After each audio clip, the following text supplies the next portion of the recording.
bareng Sampurna aja.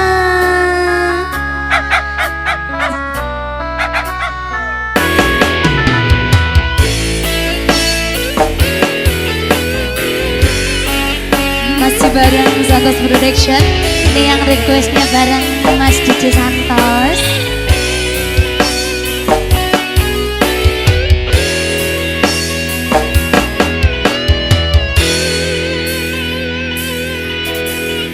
Ning apa cerita yen kowe wis ra tresno, ning apa malah lunga ninggal tatu ning dodo.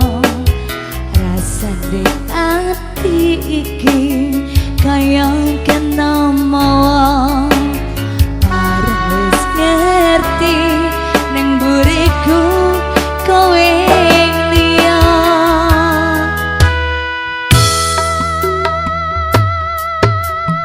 Janji ning ngancani asik ati tekaning pati ning nyatane janji kowe mbong kari janji masih gani ra kaya panas sing ati bareng wis ngerti kowe lan aku ngapusi.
Anggen keng labo kowe apa isih kurang, kowe tak sayang sayang tekane kaleng tresnomu karo aku kuwi